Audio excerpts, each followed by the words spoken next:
Hi, friends. I'll be very short in the introduction because this is quite a long episode. This was recorded in the Signal House, better known now as J&M Cleary, on Amiens Street. This chat happened around Bloomsday. I've always wanted to do something around food and Joyce or food and Ulysses, but in a kind of open, broad way. And this was a chance to do that. Marie Duffin runs a brilliant social media page called Bia Duit, or Bia Duit, as I would say, on Instagram. It's fantastic food history and folklore. And Ken and Gwen are the team behind the extraordinary restaurant that is Assassination Custard. What a name that is, on Kevin Street. Tiny little restaurant that gets lots of attention. So we kind of went back to food in Dublin in 1904, but it became a bit of a broader discussion on food and literature as well.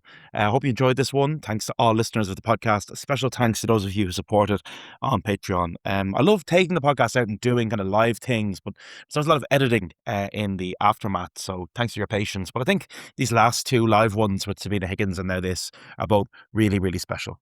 Enjoy this edition of the podcast.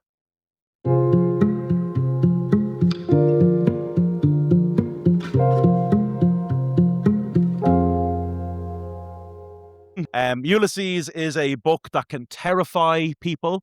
In her diary, Sylvia Plath wrote, "I am reading Ulysses.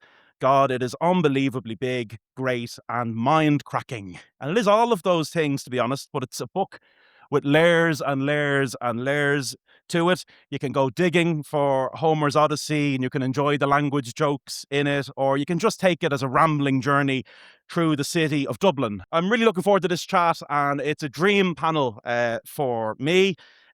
So today we have Marie Duffin from what I think is one of the most extraordinary social media pages of recent times. Just when you'd lost all your faith in social media and wanted to throw your phone out the window, along came Bia Duit. And I think we can all agree on this. It's a phenomenal page because it's history, it's folklore, it's tradition, and it really has changed the way I think about almost every meal that comes in front of me. So I presume most of you in the room are great fans of that page. Let's give it a big cool applause.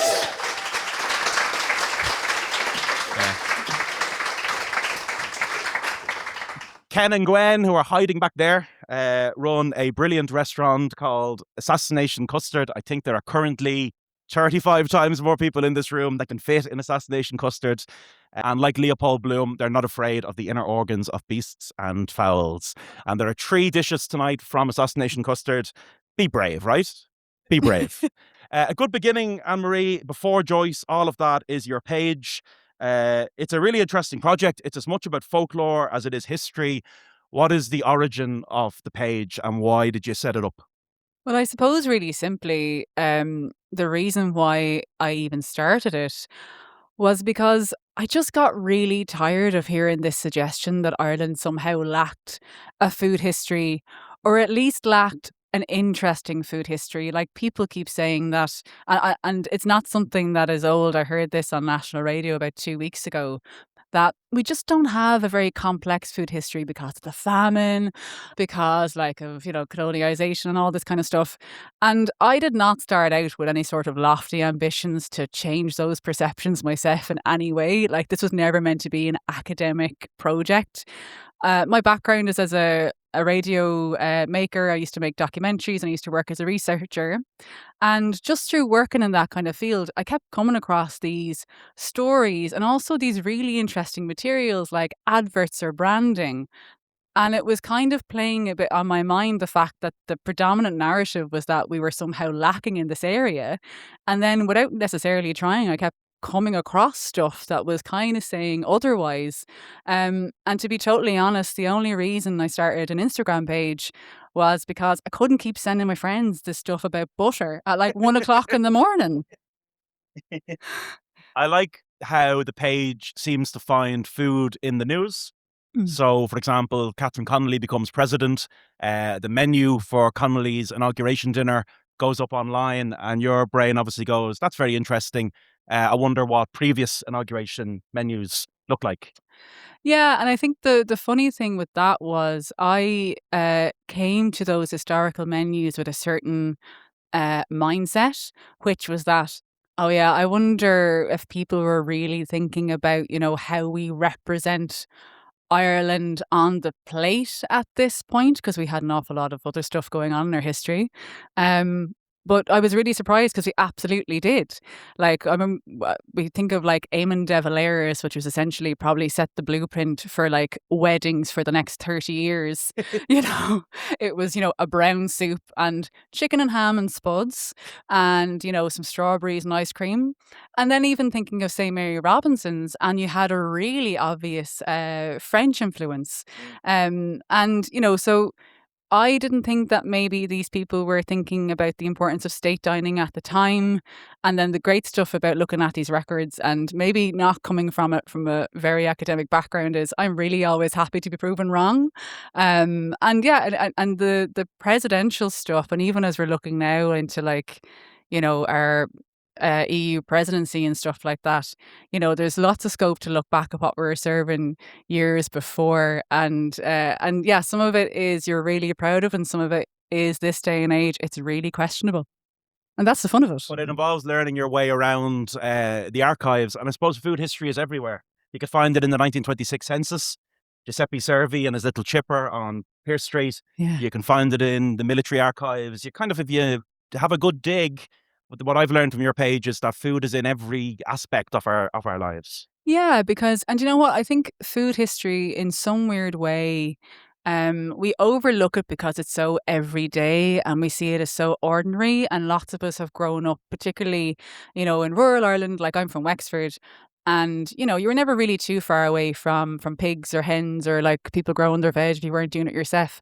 So it's really easy not to maybe understand why it's so important in a wider context. Particularly when I started look and like you're right, totally right that food history is everywhere, but it also opens up, I suppose, all these other areas where when you start looking at food history, you start looking at class history and rural businesses and also women's history. So there's lots of different areas there that we kind of tend to overlook that food history just like bursts wide open. And migrant history in a big way too, as well, Oh, today. absolutely. I mean, like growing up in Wexford and we're quite, right close to Waterford and the Blah. And when you start thinking about why do we have Blahs in Waterford and not really in other parts? And then suddenly you're talking about the Huguenots and you're thinking about what they've brought. And there's probably loads more of that across the country that we actually have really yet to uncover as well. So that's also the thing about food history is that it doesn't really stop. Like it's really hard to say, well, actually, food history only exists until the 1990s or the 2000s. Like it's constantly changing as our reading of history changes as well. And before we get into Ulysses and all of that, Joyce comes up in your project quite a bit. There are things like the dinner in the dead. I think the way that was done in the movie with Donald McCann was just one of the greatest moments in Irish film history. The dinner that they're having in the dead, roast goose and spiced beef.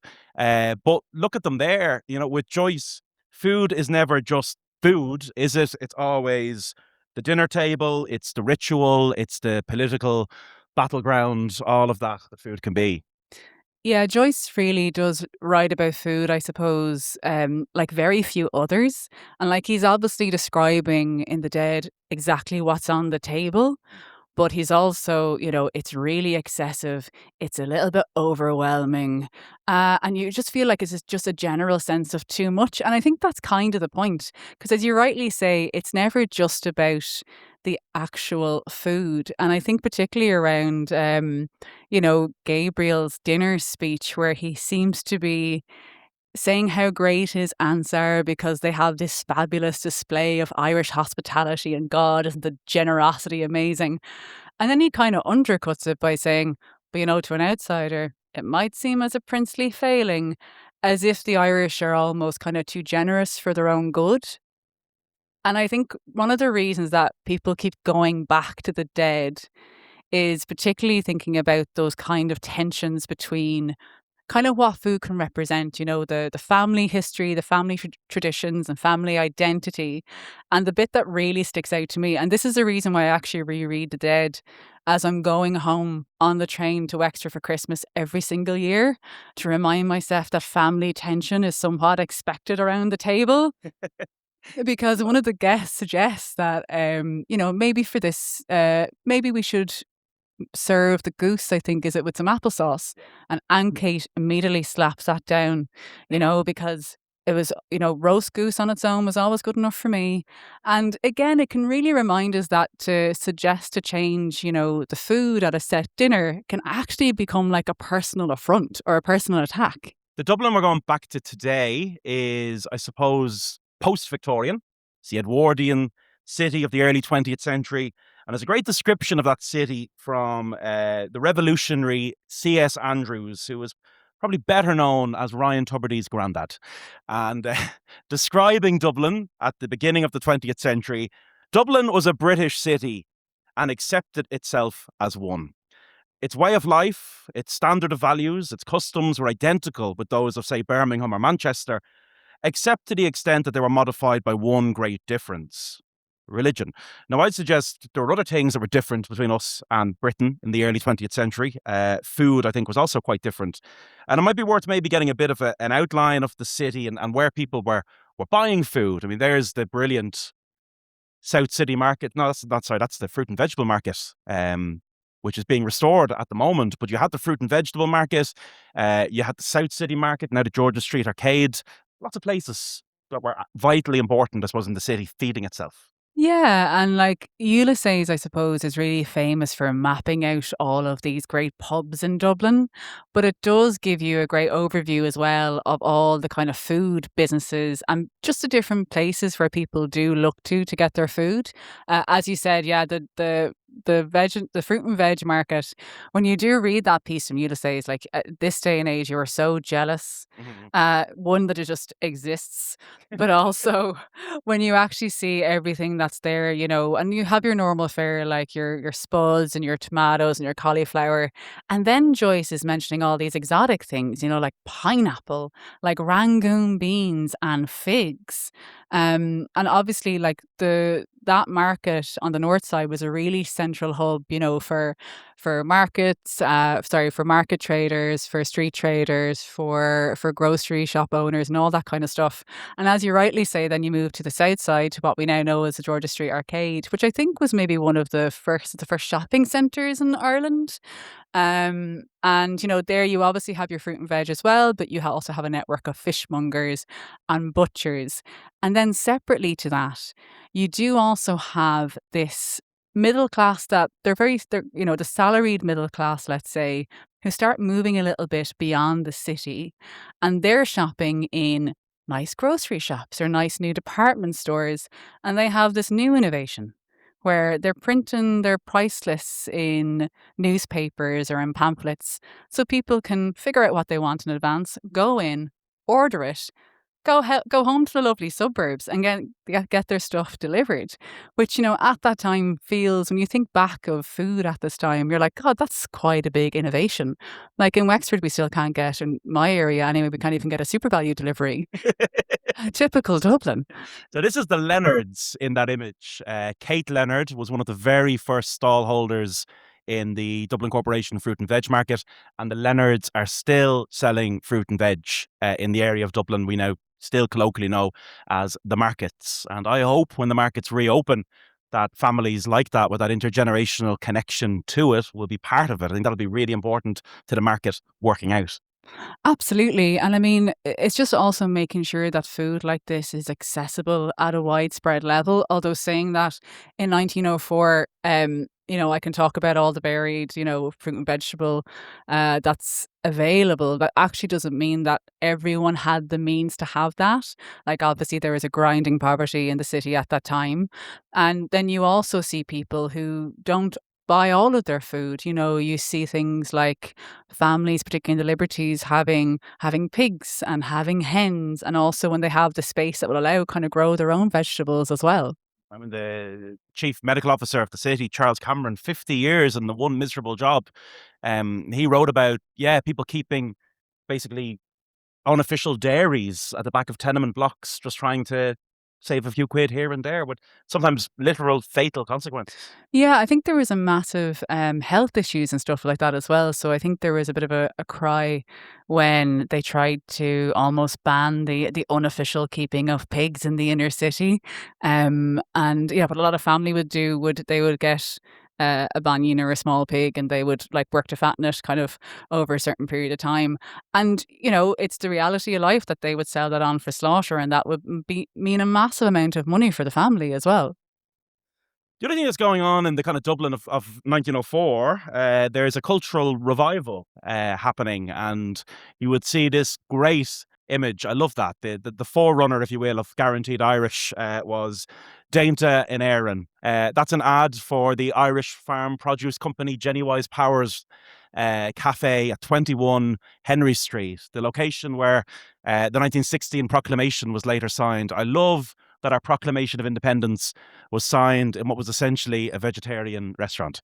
But look at that. We've got beautiful kind of bilingual advertisements.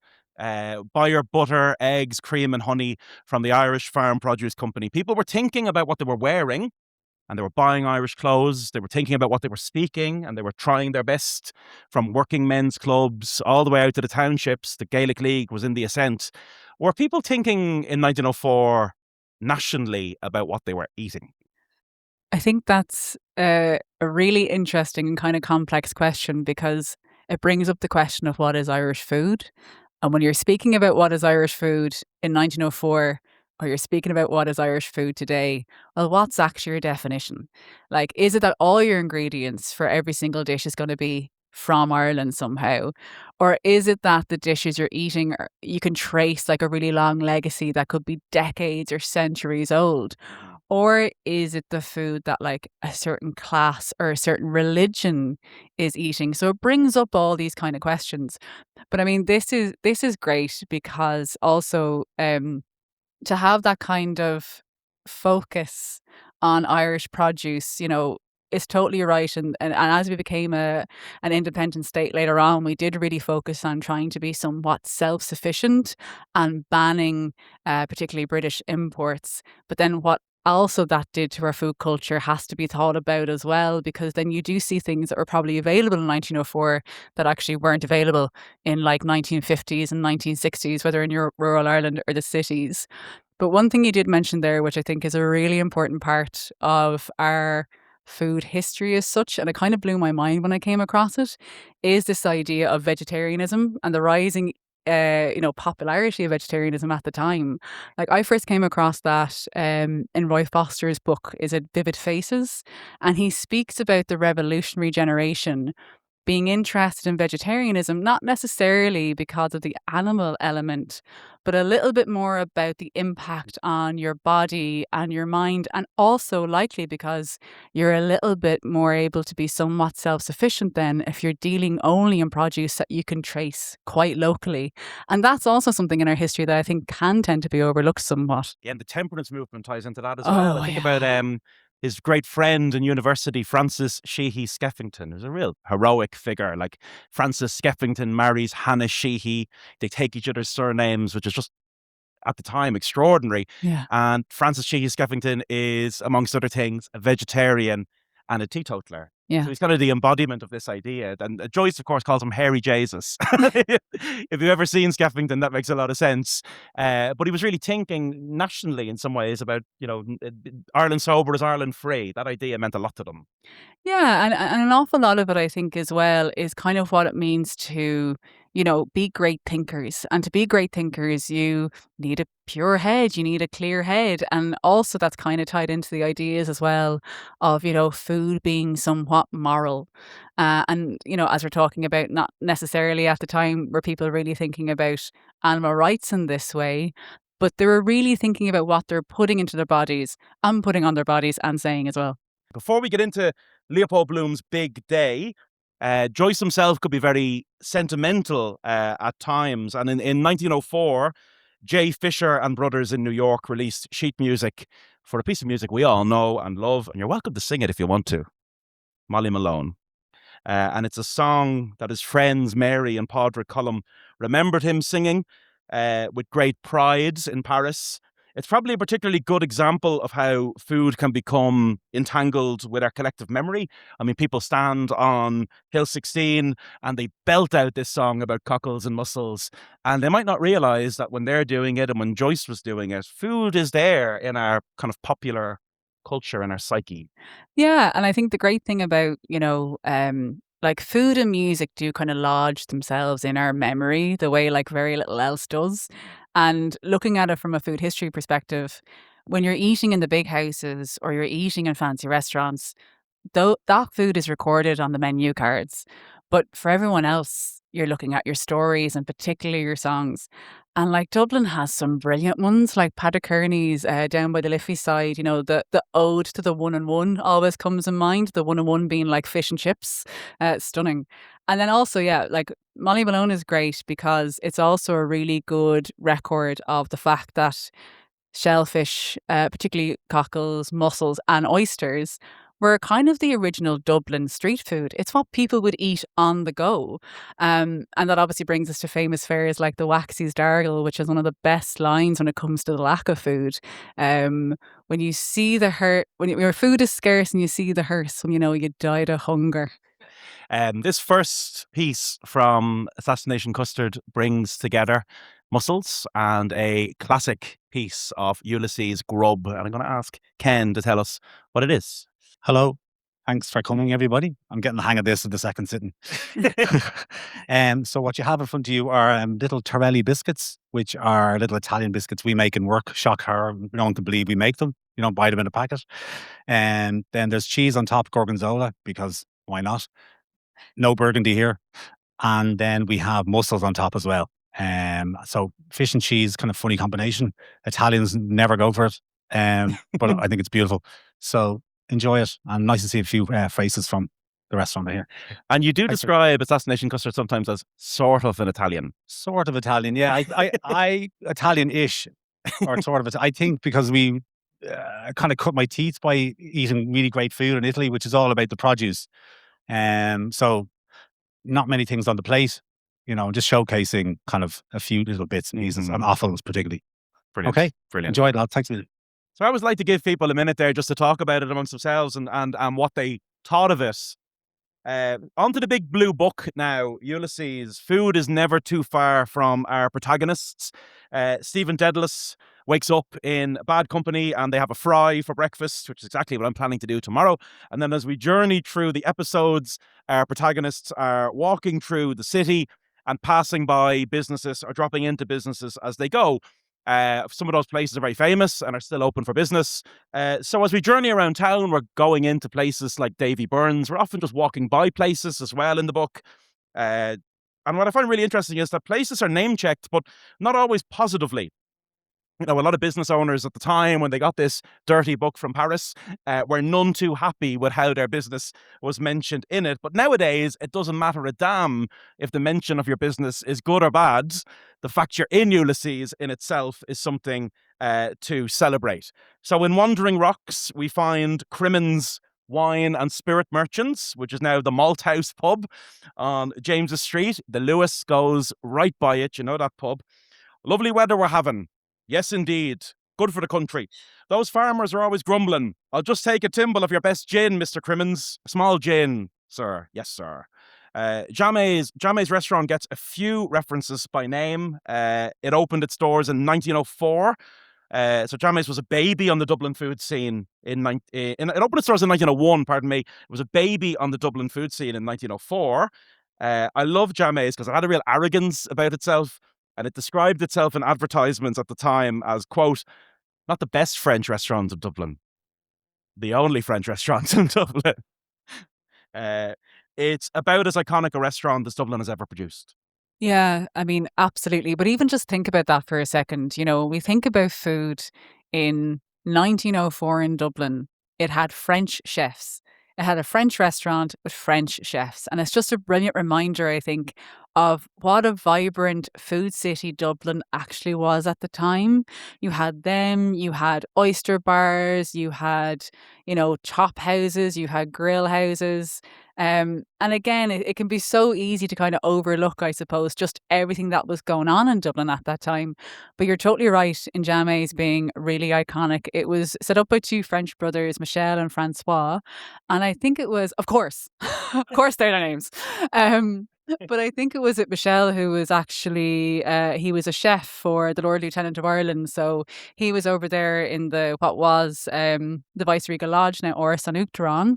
And then him and his brother set up this gorgeous French restaurant. And it wasn't just renowned in Ireland, like it was renowned internationally. In the 1920s, Vogue listed it as one of the best places to eat in the world, which is wild. But also, I think what kind of underlines, I guess, them just being a different class of restaurant was the clientele that came there. Like, yes, you had W.B. Yeats and yes, you had Michael Collins, but you also had, James Cagney and Elizabeth Taylor, and even John Lennon, who apparently said, I think either to a waiter, maybe scribbled it on the bill, that the rest of the lads are actually saving to come up, are actually saving to come over to it.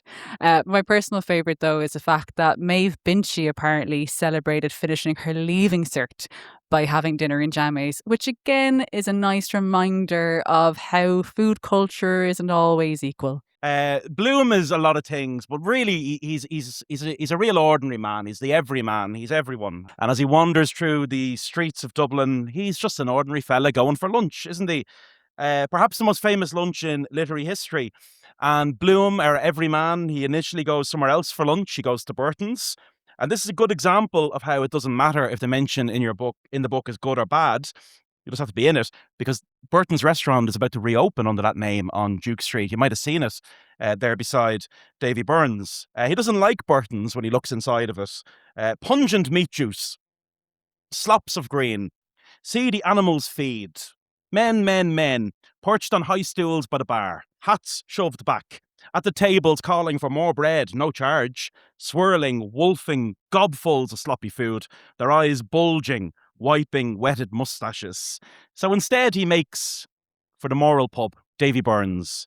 I suppose the question here is, for your project looking at Irish food heritage and history, is pub grub a part of the world of Bia Duit? And is there much of a tale in Irish pub grub?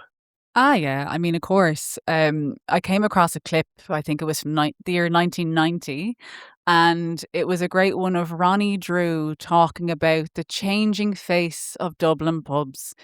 And his only real gripe was, and I quote, that you couldn't get to the bar for fellas eating bowls of soup and what have you. So not everyone is such a fan, I suppose, of pub grub. And it still kind of has that lovely space between like home cooking and maybe the fussiness of a restaurant. I was in the Guinness Archives a while ago and they had a great book. I can't remember the name of it. It was from 1969. It was like The Publican's Guide to Profitable Snacks. And it was trying to encourage pub owners in Ireland to actually, serve some food. They said the ham sandwich was number one, and they gave you a breakdown of like how many patrons per night, and how much you could make from it as well, because it was quite cheap. But if you didn't want to actually you didn't want to get into offering food for money, if that was a bit too much, there were some nice little tricks they had as well. So they obviously said, the old salted peanuts, it'll keep people longer. It'll make them, drink a little bit more. But the big one that I would love to see coming back is the jacket potato with some butter. And importantly, you can give that for free because it will fill enough of their stomach so they'll stay, but it won't make them sleepy enough so they need to go home or finish drinking. And I think about that every single time I have like a toasty and Grogan's, when you're finished it and you're like, I could have another half of that, or maybe I'll just have another pint. But obviously I'm sitting with somebody who literally wrote the book on Dublin pubs. Well, I did a bit of digging in the book on kind of pub grub and going back, trying to find early examples of it. And Miles Nagopaline, otherwise Brian O'Neilan, otherwise Flann O'Brien, otherwise George Nowall, whatever name he was going by on a given day, he had a wonderful line about food in pubs. No genuine Irishman could relax in comfort and feel at home in a pub unless he was sitting in deep gloom on a hard seat with a very sad expression on his face, listening to the drone of blue bottle fly squadrons carrying out a raid on the yellow sandwich cheese. So that was 1940. So the sandwich And by the way, Miles was one of the people who embarked on the first ever Blooms Day, as we'd recognise it. But the pub Sambo was definitely there, going right back to the days of Miles. So Bloom's lunch is gorgonzola, but for the dear listeners of the podcast, it's an Italian blue cheese made from unskimmed cow's milk, and it's become the defining lunch of Irish literary history.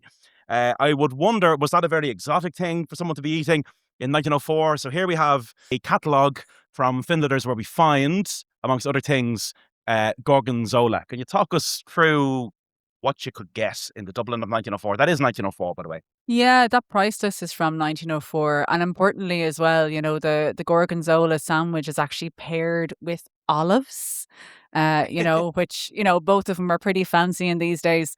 But that price list is actually unbelievable because there's lots of stuff in there that you would just assume really only existed in Ireland in like the 80s or 90s. Oh no. But like we see there like curry powder, we see lentils, we see salad cream. The idea that like people in 1904 were actually going out of their way to buy salad cream, not essentially Heinz salad cream, but like it was actually made in the grocery departments. So it is funny, I suppose, the way that we necessarily, when we think of food in 1904 and you see everything that's listed there, it's really surprising because you probably didn't get that, in Ireland in the 70s or even 80s. And it is wild that this food that was once, again, not available to everyone, but definitely available to some people, kind of loses its way for a couple of decades. And there's a few reasons behind that. Obviously, you have, like, as I mentioned before, when Ireland tried to become like very self-sufficient and essentially banned an awful lot of imports, particularly British imports. But as well, then you have the impact of like, the two world wars on those kind of trade links. And as, the second city of the empire, those trade links were very available to us. People here did get stuff, and particularly in the cities as well, they did get stuff that might actually look still really exotic today. Anything jump out at you there as particularly interesting? I was really struck by Limerick ham. Mm-hmm. Limerick ham is massive. Limerick ham is named in all the menus of the time as well. And again, we talk about including like Providence and stuff now. But yeah, the Limerick ham. And again, there's about 8 pages of this, and I went through all of it with a fine tooth comb. And I'd say if you were listening to me every few seconds, I was like, oh, wow. And there's so much there. I mean, the Limerick ham is one thing. Also, the amount of ham, the amount of different sausages, and, black and white pudding, which you probably could say is very much an Irish dish. Bloom is often described as Jewish. I think he's probably better described as Jew-ish in the sense that he's the son of an Irish Catholic mother and a Hungarian Jewish father. He's baptized a Roman Catholic, but I think he's lost any faith that's in him. He enjoys a pork kidney, which is certainly not kosher, but he will defend his Jewish heritage when he's put on the spot by some idiot in a pub, like The Citizen. Little Jerusalem, and I suppose that migrant story is important to this tale. I mean, walk the streets around where Leopold Bloom was born. Best plaque in Dublin, isn't it? Leopold Bloom was born here in James Joyce's imagination. Yeah. Like, there's no other city in the world that's putting up a plaque to someone who never walked the earth. I just think that's amazing. But the Bretzel Bakery is not far from where Leopold Bloom was born. Migration, not just a Jewish migration, but migration more broadly, is a really interesting bit of the food heritage of Dublin. Absolutely. I mean, to speak about the Jewish piece first, I think what you end up seeing is that because of this massive influence of this essentially quite a small community in Ireland, you see all this produce kind of coming into everyday life, from, salted fish to pickled beef, which is actually very similar to like a spice beef or a corned beef, and chicken soup and all those kind of lovely things. But really where the Bretzel Bakery in particular lives in an awful lot of Dubliners' minds. And I was reading some records from the 1960s, and it was children talking about the sweet treats, having the first like Battenberg cake, tasting homemade fig rolls before they were, widely available from people like Jacobs. And even then, almond and coconut macaroons, again, 2 ingredients that we'd see as kind of fancy now. But yeah, it's totally right that the small community had a massive impact. But we see that a lot in Dublin, and we see that a lot in cities, across the world. It's why we probably all really love food culture in cities, because it's so open to those influences. Like I mentioned the Huguenots earlier, they brought over a type of stew called a ragout, not to be confused with the Italian ragout, but it was very similar to an Irish stew, but it was made with a lot of like tails, and it was made with a lot of red wine. And then also, you have the famous Italian fish and chip shops.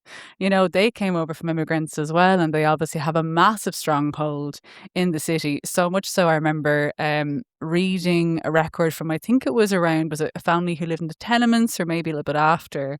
I can't remember the exact date, but it was essentially the woman of the house saying that the Italian fish and chip shop were ruining families because men were not coming home for their dinner.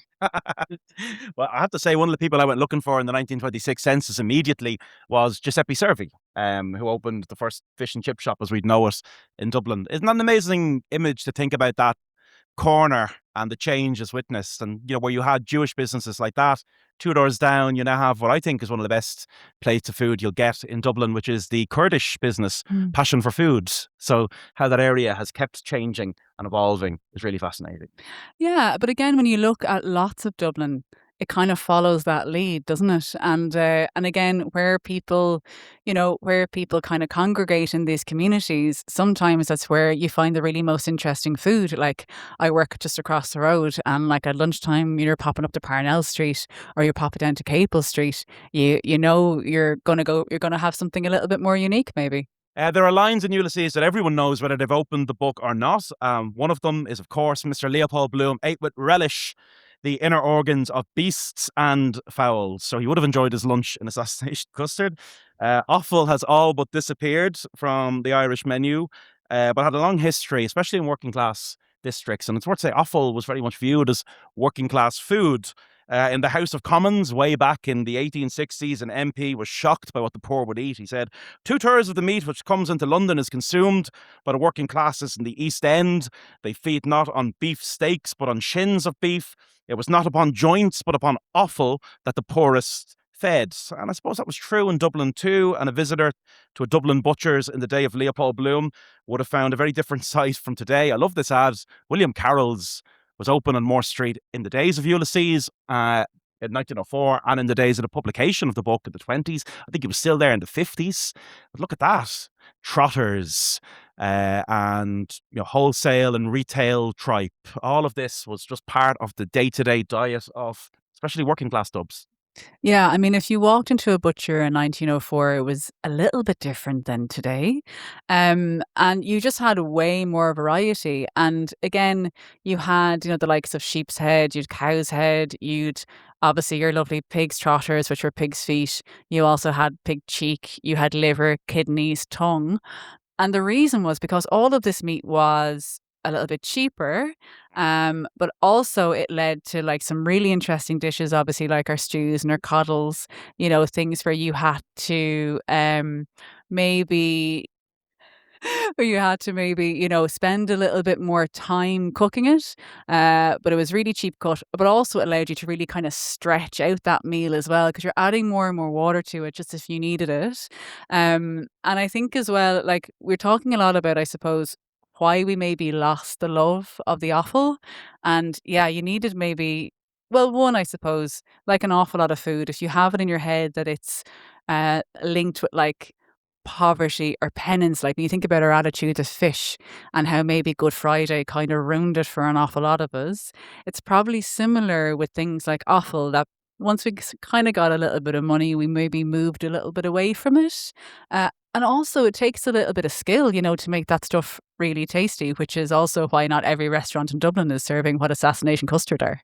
But it's back. But it's back. Tripe is having a bit of a moment. And tripe in the papers of 1904 is not really thought of as Dublin. In fact, William Carroll's a bit of an outlier selling it to the Dubs. It's kind of really seen as a Cork food, from what I can tell. Like most of the ads I can find in 1904 for tripe are Cork based, and they're serious about it down in Cork, and they have their own way of doing it. Yeah, Cork are very serious about an awful lot of things. But absolutely one of them is tripe. And I think as well, like you do see an awful lot of, I suppose the main recipe for tripe is, that you're boiling it down in milk and butter and salt and with some onions. Like it is actually nice. I do promise you. And then when you get to Cork, obviously you have tripe and drisheen, which is the tripe is kind of cooked a similar way, but it's paired with this lovely like blood sausage. But then in Limerick, you have what they call Limerick's caviar, and that's tripe and packet, which is essentially another type of blood sausage.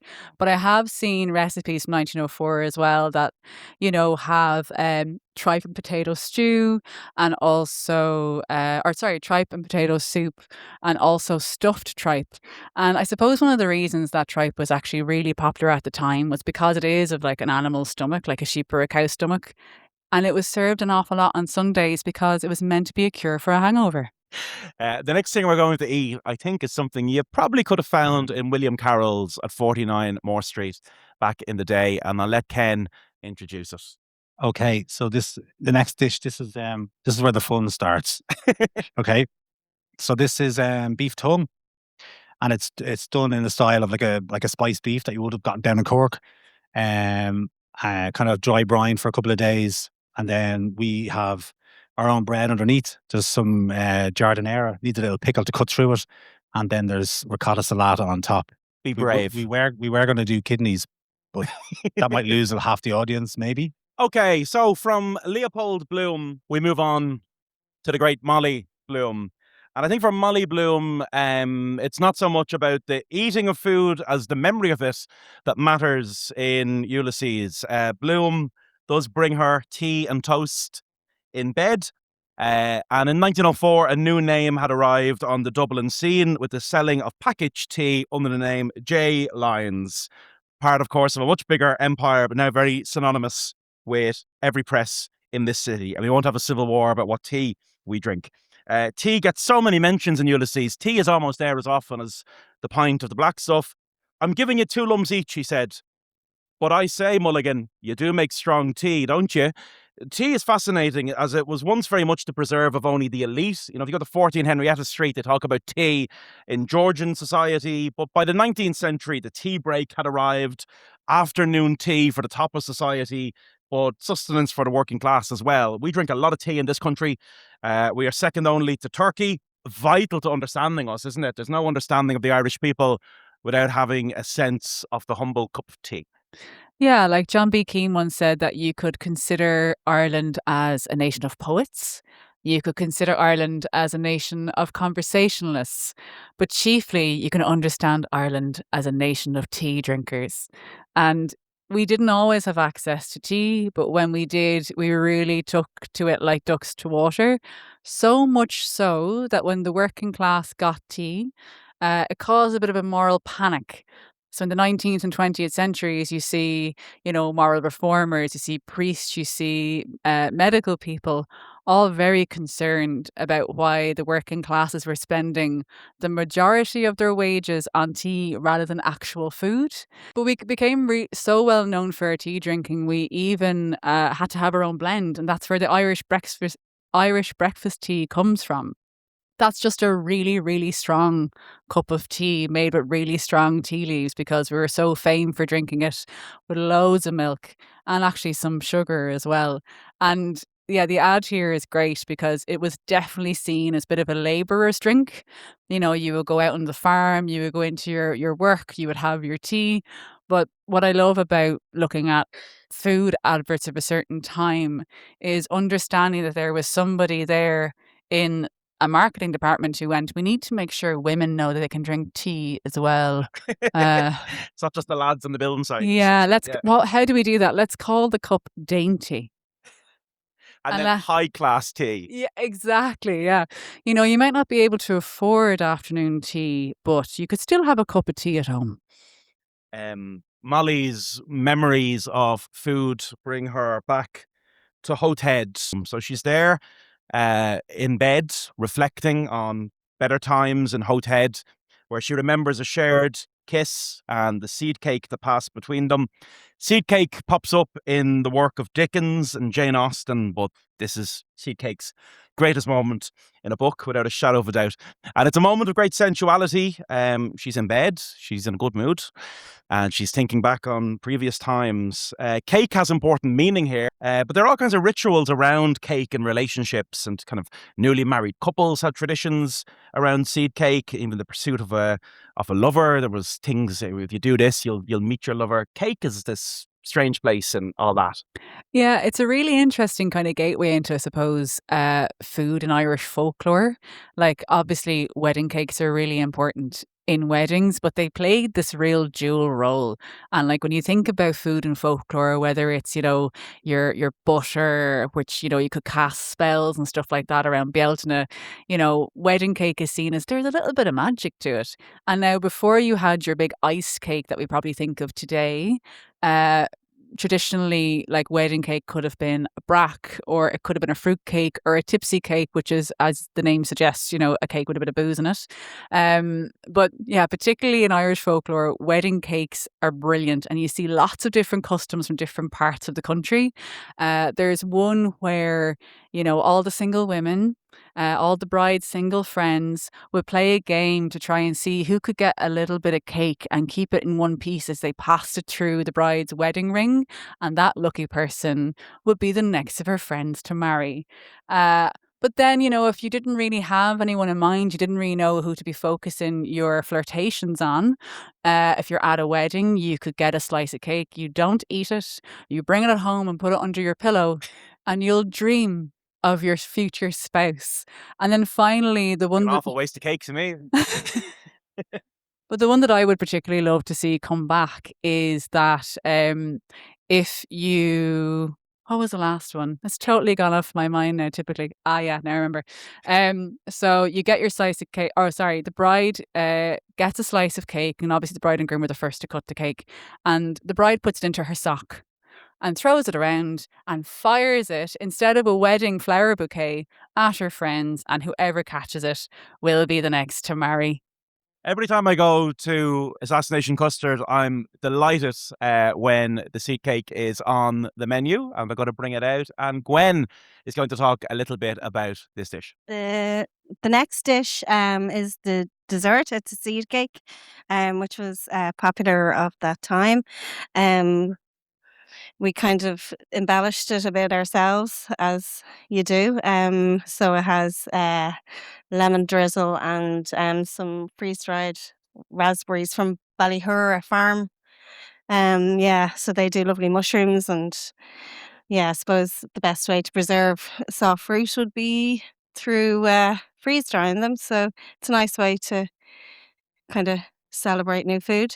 Other cakes that were on the kind of agenda while we were planning the menu was the gur cake, which is very popular from Dublin City. Leftover breadcrumbs and dried fruit. I think they used to give it to the kids of inner city Dublin. Gur cake is very much still in vogue around where Assassination Custard is. I think about Anne's Bakery on Thomas Street, for example. Gur cake has remained a popular part of the local offering. Yeah, I think you do see it in some of they sell it to some of the local shops around. So you see it just at the counter as you walk in, or when you're paying, wrapped up in cling film, and you're like, "What's that?" But it's kind of, yeah, still an entity, but it's great to see it still exists. On how this night came together, there's a brilliant story behind the name of Assassination Custard. I think it might be the only restaurant name in the city that, in a kind of indirect way, alludes to Joycean history. Usually we take turns, so I don't know if Ken wants to talk about. He's left. He's left the building. He's off selling tongue to the lads in the bar. Yeah, it was James Joyce and Beckett were living in Paris at the same time. They knew of each other, but they hadn't really, they didn't really hang out. They didn't. They were obviously aware and of each other's writing and work, but there suppose there is a generational gap between them, really. So a time when Beckett got stabbed, I think he was soliciting maybe. We're never quite sure what the story is. And actually, I think he married the woman who rescued him, but he got stabbed near the heart by a pimp named Prudis. And on hearing this, when he was in hospital, Nora Barnacle made him a cake and visited him. And Joyce was with her, and the cake was the Assassination Custard cake. So that's how we got our name. Food and literature more broadly than just this amazing big blue book. It's a really interesting field. And I remember an opinion piece in the Irish Times a couple of years ago, actually really divided opinion. People were quite angry about it. And sometimes the sub-editors stab you in the back and can't do anything about it. But the title of the piece was, Are Sally Rooney's Heroines Too Skinny? And this writer was pondering if food has kind of disappeared maybe from the modern novel, if Marion prefers, black coffee to the inner organs of beasts and fowls. And do you find now when you're reading things, be it Sally Rooney or be it anything else, are you kind of looking for food and wondering how writers now evoke food in books, or if they do at all? Absolutely. Like when you're reading Irish literature, and when I even was starting the page, it was really those descriptions of food, or even like the rituals of eating, even if it wasn't food itself, that kept making me want to dig kind of further and further. And I mean, to the Sally Rooney point, I actually remember that op-ed. And at the time, agreeing with it, because I was thinking, yeah, do you know what? It is really boring reading all these books about really thin women. But then, but then when I'm looking back at it a little bit later and thinking about it again, you're like, well, do you know what? Maybe it was a little bit more of a comment on the time of the pressures that women were feeling in society, and particularly someone who had left rural Ireland, coming to Dublin, wanting to fit in, wanting to feel attractive, and yeah, maybe avoiding food in this way. So maybe there was something a little bit more loaded that was trying to be said there, but maybe some people just didn't see it. I definitely didn't at the time. But I think what I'm more interested in probably is like food is a bit of celebration. And when I think about Dublin, the main name that comes to mind after Joyce, or even after Beckett, who obviously had his own version of the Gorgonzola sandwich and his own short story around it, is Roddy Doyle and the Barrystown trilogy. And what really stands out is, an awful lot of the time the meals are family meals. People are joining together for dinner. But then you have the chip van. And the chip van plays a really important role, both in obviously the van, but then in the commitments as well. I think I was saying to you earlier that I ended up seeing a little bit of the film when I came home from a public house the other week. And there was like a few gorgeous scenes, like Bernie is working in the chip van when Jimmy Rabbit is trying to recruit her for the band. And she's actually the one who gets the rest of the backing singers there together. And then one of the best lines in the book and the film, the best puns of all time related to food, I think, is when the band are traveling around Dublin to one of their gigs in a fish and chip van, because it's the only thing they can get. And they open up the window, and there's an old couple standing there, and they ask the lads in the band, do you have any rock salmon? And someone responds, no, sorry, we only have sole. Beautiful. Beautiful. But obviously, like food, like outside of Dublin literature as well, is really important. And I do want to make one mention, I suppose, of John McGahern. There's a brilliant scene in his novel, The Dark, which is centered around this young fella who's after winning a scholarship to university. And his family are really proud. So his dad brings him for a slap-up meal in the local hotel. They're not really used to, they don't eat out that much, which I think could be an awful lot of our experiences growing up in Ireland at a certain point. The idea that you go out for dinner every Sunday would be a little bit alien. And I think this captures it really well, where the dad is saying, you did really well now, and you order anything you want off the menu. And they end up both ordering the duck because it's the most expensive thing, obviously. And then when the dad pays the bill, he is livid. And as they're walking home, he's saying to the son, can you think about how much bread we could have got for that meal?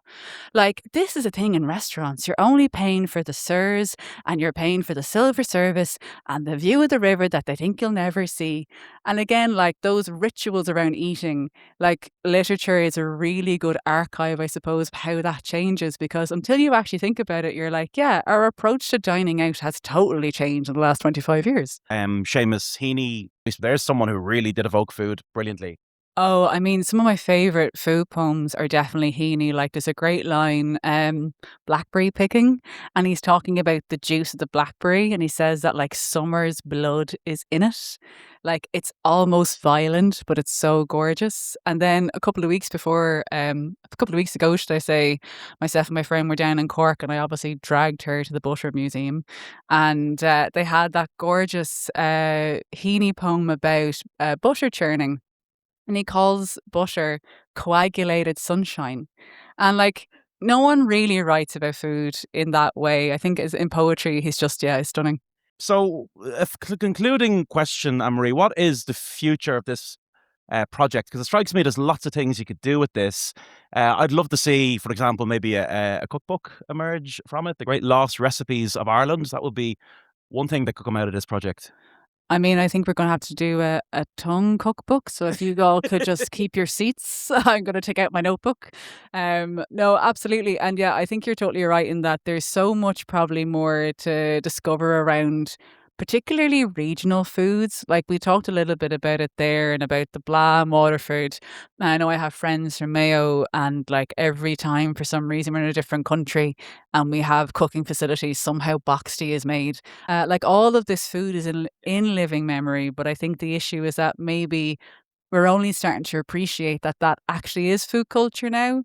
And I mean, like a year ago, if you would have said I would be sitting up here talking to a room full of people about offal and tripe with yourself and Assassination Custard, I probably wouldn't have believed you. So I don't really know what's next, to be honest. So, friends, a big bowl of us, please. Anne-Marie.